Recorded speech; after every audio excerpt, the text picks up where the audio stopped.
10 years after winning the champion hurdle with Royal Gate, James Fanshawe and his team at Pegasus Stables were back for more. This time, a completely different type to Royal Gate, in the shape of Hors La Loi. He was with Martin Pipe when he was an explosive winner of the Supreme Novices Hurdle at H4, and he was tasked with taking the biggest one of them all on day one of the festival.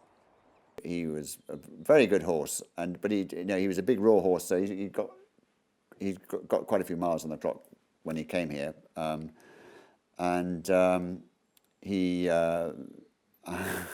he was quite a complicated character, and I couldn't get him.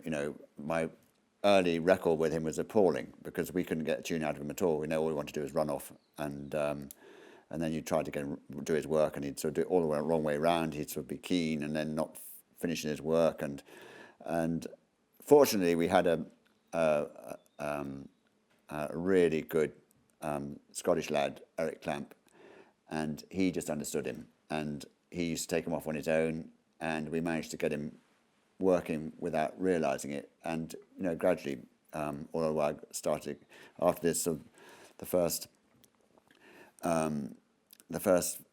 few runs were pretty well, they were not good, for a horse of his calibre, and I was thinking, well, this horse might easily be moving on quite soon because, we weren't doing any good at all with him. Anyway, Eric got a tune out of him and got him working properly. And he had his holiday I think it must have been 2001.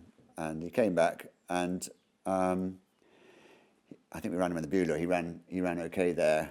And then we ran him in the Christmas, and he ran okay. But then he started to really thrive, and he won the Kingwell, well. And so I thought, right, well, we're back in the game here. Between the Christmas hurdle and the Kingwell, just before we take a look back at the champion hurdle, between those two races, was there a noticeable change in his attitude, or how exactly did you feel going into the Kingwell hurdle? I've got a good memory for that because it's 20 years ago. So it's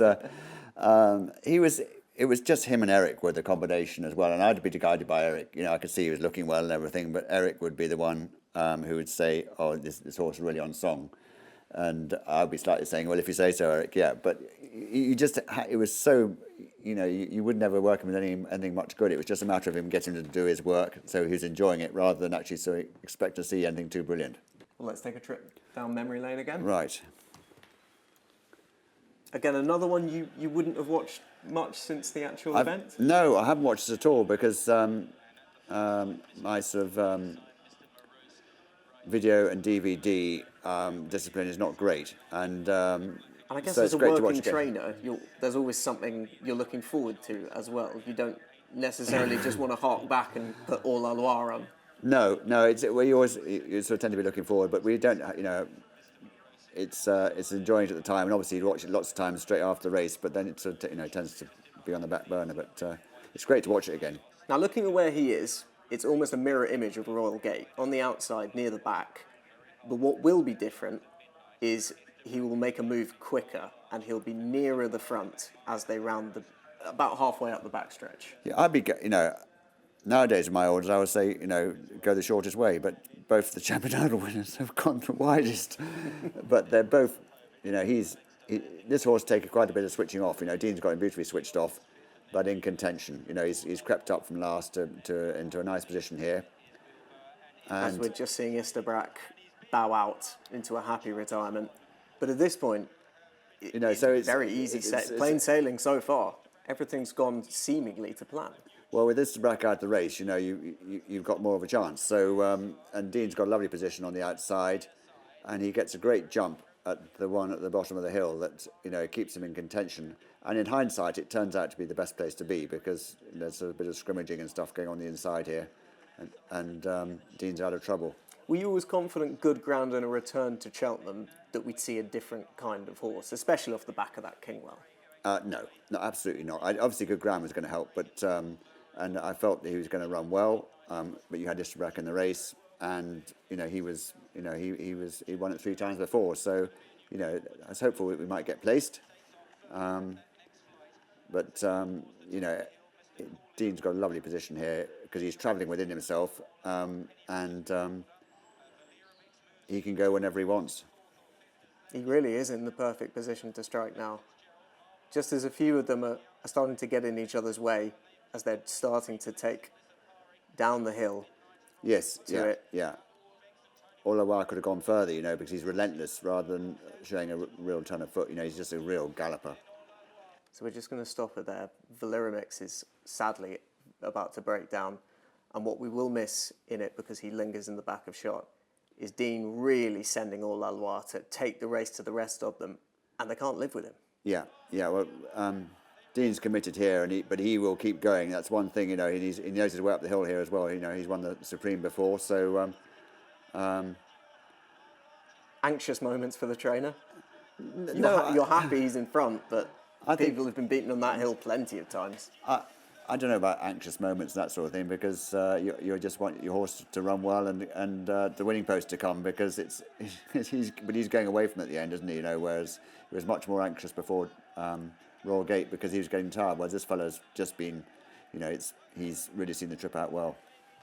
A great day for Dean Gallagher. Yeah. Oh, Dean. Well, Dean. You know, as said earlier in the interview, you know, Dean was a major part of this horse, and he rode a most fantastic race to win the Champion Hurdle.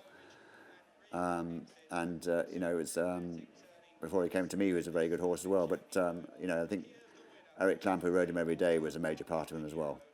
That was to prove his greatest run. Thereafter, things took a little bit of a turn with him, and the corresponding race a year later, Yes, he wasn't really interested. Well, I think unfortunately, you know, I think we put him away after that this year, didn't we? And then he was tricky, you know, and we always had someone to lead him in at the start. And the following Champion Hurdle, there was a couple of false starts, and he said, right, well, you know, by the time the third start came along, he'd had enough, and he decided not to go. And so that was, you know, that was a big disappointment. And then I think he ran one more time after that for me, and then he went off novice chasing. So